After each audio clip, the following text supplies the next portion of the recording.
Hello guys, this is me Simo Orohara, and today we'll talk about a character who had mastered the Bankai at times when many captains and vice captains did not even exist, like Byakuya, Toshiro, Soifon, Gin and others. They weren't even born yet. This character perfected the Bankai before the Gochu thing was established. We're talking about someone who perfected the Bankai before even the fight of Yūha and Yamaji happened before 1000 years ago. Perhaps me mentioning these facts while you didn't even read the last arc, it might give you the impression that I'm talking about a character similar to Yamaji in strength or maybe a member of the Zero Squad. But the big surprise is that we barely saw the Shikai of this Bankai's owner. He is someone who had not fought a single fight throughout the events of the story. And this person is the vice captain of Captain Commander Sasakibe. Imagine that the owner of one of the oldest Bankai the manga has ever known is a character whose existence you barely feel. But now, in this video, we'll talk about Sasakibe and his wonderful relationship with the old man, as well as trying to understand the mechanism of his Bankai. First, Sasakibe throughout the events of the story and the anime in particular.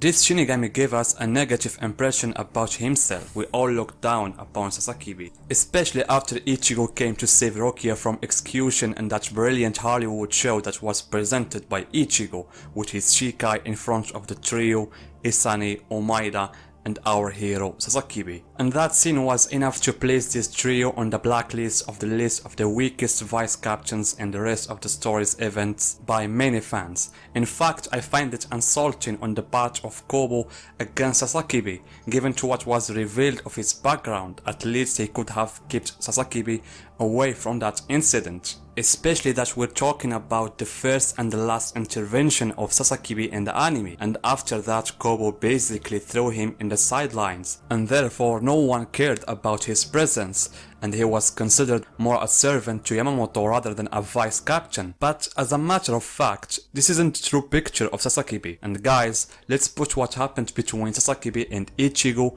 aside for a while, because as evidence, this man was the one who did the second scar that is on the old man's forehead using his Bankai, and to be able to make such injury is not something easy. Sasakibe had all that it takes for someone to be a captain centuries ago, a captain before all the captains we knew, except Yachiro. He may have become Yamaji's first student before Kyoraku and Okitake, but Sasakibe didn't want to be any of that, and he preferred to be loyal to Yamamoto in his own style, in his own way. How is that? The answer of this question in the pages of chapter 486 and 504. But chapter 504, which covered Sasakibe's flashback, was in my opinion an apology gift from Kobo for his failure in honoring this character. Why a gift? Because thanks to Sasakibe, we were able to see a flashback of the old man in his youth, and this has never happened before. The events of that flashback seems to have occurred nearly 2000 years ago, because according to Driscoll, Sasakibe hasn't used his Bankai for 2000 years, and according to Byakuya,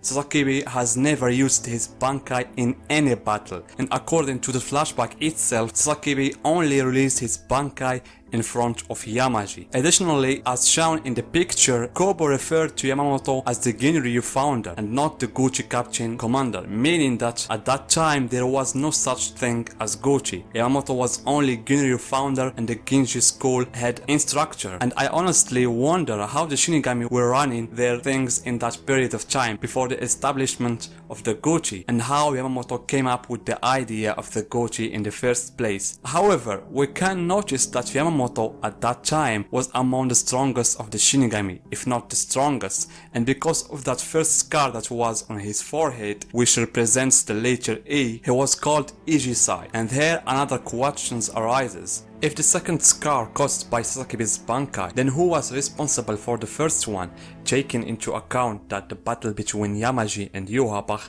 hadn't happened yet? Anyway, during that period, a young boy was regularly visiting Yamamoto and seeking to be his right arm. That young man was Sasakibe, and it seems that every time Yamamoto rejected his request, Yamamoto presented him an obstacles that Sasakibe would have to overcome just to ignore him, and it seems that the last of those obstacles was to master the Bankai.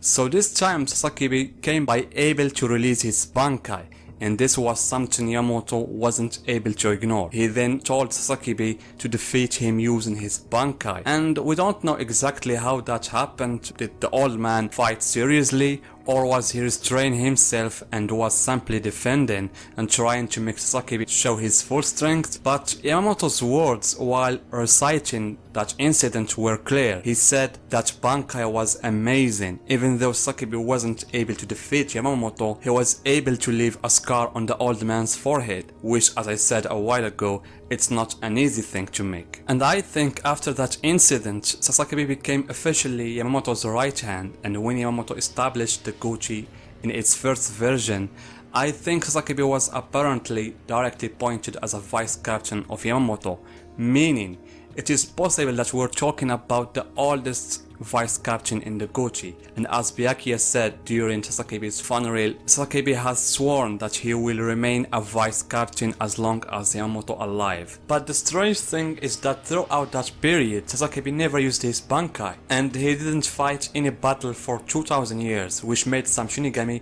underestimate him the same we did. And the only time Sasakibe used his Bankai in public was at the beginning of the last arc, when the Vanderreich came to declare the war, and Driscoll was the one who clashed with Sasakibe. The latter was forced at some point to use his Bankai. Unfortunately for him, when he released his Bankai, Driscoll stole it from him, and we all saw that powerful scene, the scene of Sasakibe thrown in front of the old man's eyes.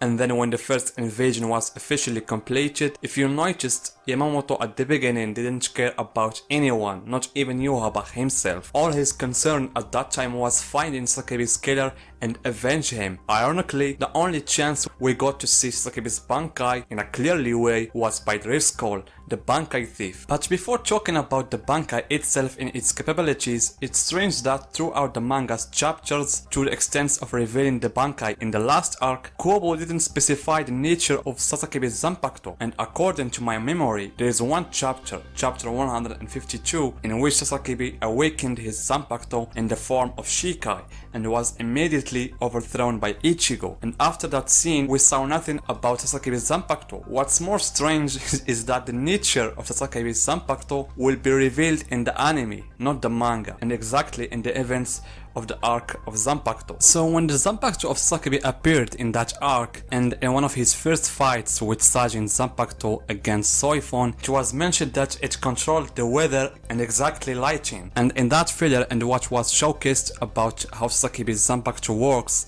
it seemed to be that same thing for the Bankai, with some few differences. Meaning that when Sasakibe releases his Zanpakuto, it makes the weather stormy and filled with clouds, and that enhance its lighting ability. But at the Bankai level, if you noticed when Driscoll released the Bankai, a lighting circle was formed above him, and directly above it was a pillar of lighting, connecting the circle to the lighting clouds. That same circle diverges into other lighting pillars as if it were a generator of lighting. That lighting is used by Sasakibe to defend and attack, and I find Sasakibe's Bankai somehow similar to how the Shinbon Sakura works. For example, the Shinbon Sakura forms a circle around Byakuya, protecting him from the blades of the Shinbon Sakura itself, as well as a defensive area to stop any possible attack. So I see the same thing with Sasakibe's Bankai, and he can also release lighting attacks in any direction he wants on the opponent. And I have to mention that what Driscoll showed us of Sasakibe's Bankai, it's only a small fraction of its true power. And Yamaji's last words confirm what I just said. The old man was very angry that the 2000 years old Bankai that Sasakibe worked hard on it was released by Driscoll with that level of weakness, and it's really sad we couldn't see a real fight with the true power of that Bankai.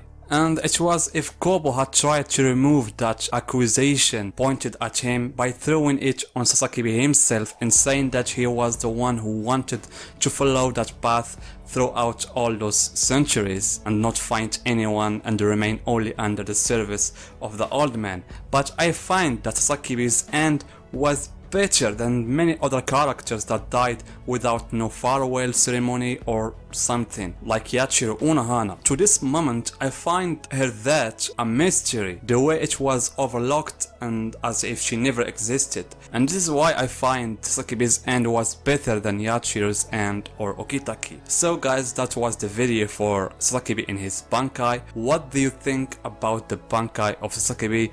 Tell me in the comments, and see you guys in my next video that will be about the epic fight that happened between Yamaji and Yuhabach 1000 years ago and how it did happen.